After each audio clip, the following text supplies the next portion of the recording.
Team, today we're going to take a look at the law of the rubber band. So John Maxwell says growth stops when you lose the tension between where you are and where you could be. And Zig Ziglar tells a great story around this. In fact, it's one of my favorites.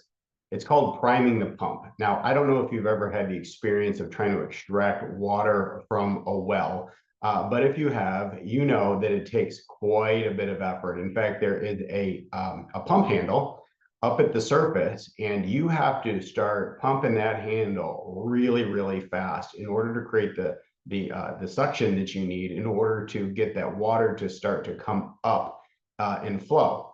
Once that water does come up, however, you can just keep a nice steady pace on that handle and the water will continue to come out. But what happens when you stop that pump on the well, when you stop moving that handle up and down, you lose that tension and the water goes right back down to the bottom and you have to start all over again. So John goes on to talk about how do we keep that tension? How do we continue to learn? How do we continue to grow? How do we continue to stretch ourselves? So he says, God's gift to us is potential, right? He gives us the raw potential. He gives each one of us a certain measure of gifts and talent. And our job then is to become a good steward of those gifts and multiply them or develop them.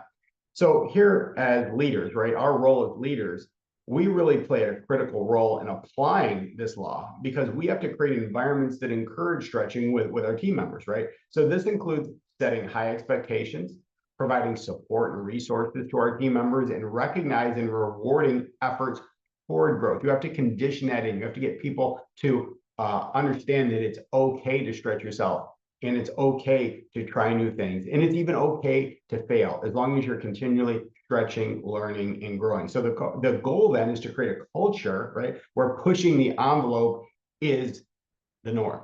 Now, leaders set the example and they set the pace by demonstrating a commitment to personal and professional growth themselves, right? Leaders must go first. That's how you get your team members to trust you, right? They have to see that you have gone where you'd like them to go. You've already taken the arrows in the back, right? You've already taken the bumps and bruises.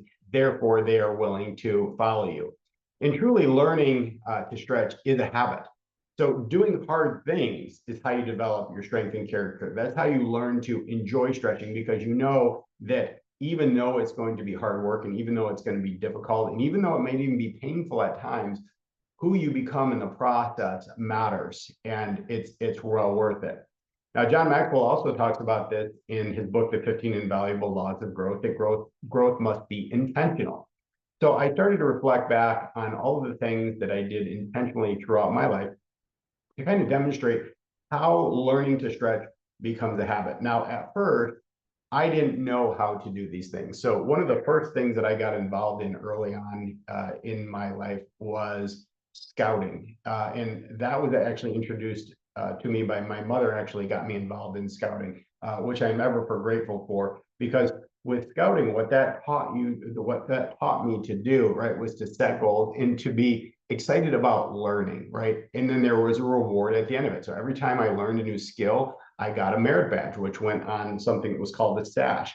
And basically, by the time I got to Eagle Scout, right, I had a chest full of these merit badges. And that was just kind of a symbol of all the things that I have done to learn and to grow and to stretch myself. Then I got involved in the martial arts, another great goal setting process. You start out as a white belt, you know absolutely nothing. And when you just continue to show up to class day after day after day, and you stretch yourself both physically, mentally, and spiritually, you grow into a black belt, right? You don't get one, you become one. And through the martial arts, then I was also introduced to the teachings of Zig Ziglar. And that started to expand my mind. It started to stretch my thinking. That led from there, that led to Tony Robbins, which opened up a whole nother world of taking a hard look at what my core beliefs about what I thought was possible and really stretch my thinking. Then I decided to do something else that was hard. I decided to lace up my sneakers and head out the door and run a marathon. Boy, that really stretched me as well. Running 26.2 miles is no easy task. and it takes a lot of it takes a lot of determination, and it does take a lot of stretching and strengthening of not only your physical body, but also your mind and your will. From there, then I started my own business. I started my own brick and mortar business. That was a new challenge, going from a position where I worked for a company, counting on someone else to provide my paycheck in exchange for the work that I put in. But now, not only was I now I was responsible to generate my own income, right? And that's a stretch. That's a complete mindset shift to be able to do that. And I was very successful with that. So that led me into being able to teach others. I had so many people reach out to me and say, wow, Bill, that's amazing what you've been able to do. Can you teach me?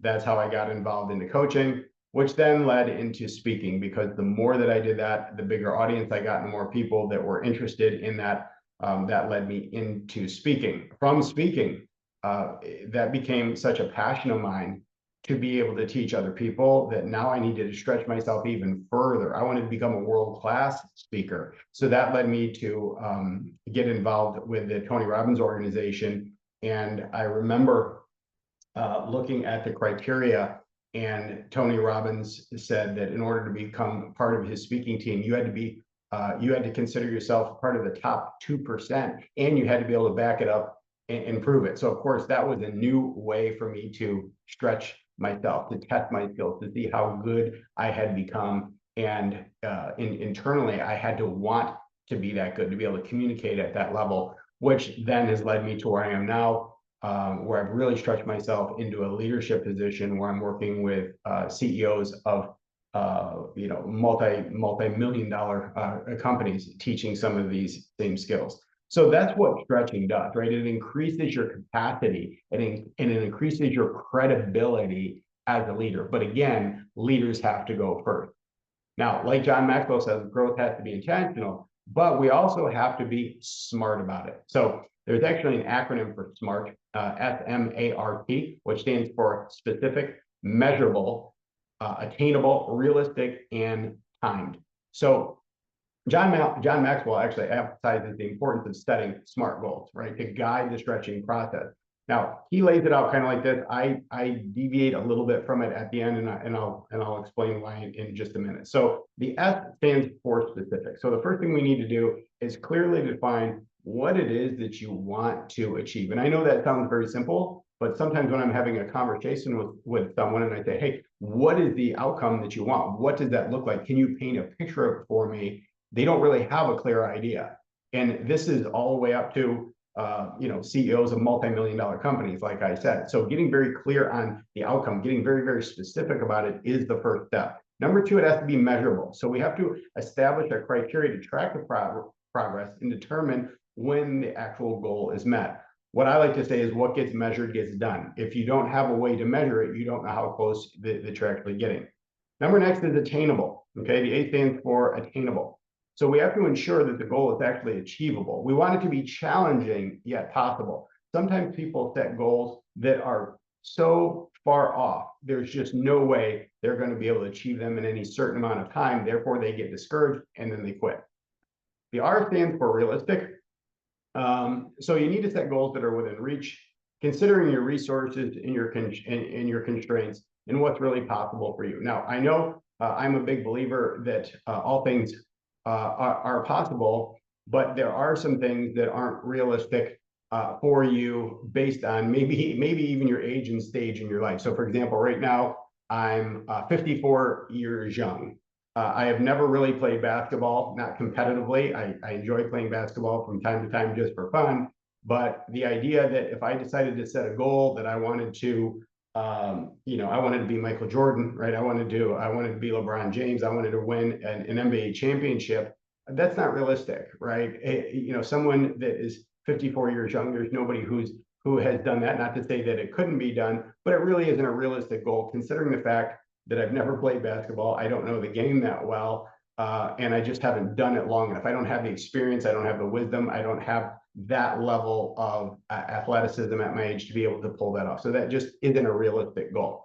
And then last is time. Now, John Maxwell suggests that setting a deadline to create a sense of urgency and help prioritize setting goals is the smart way to do that. And that's really what's been taught over the years by just about everyone that I can think of, Zig Ziglar including.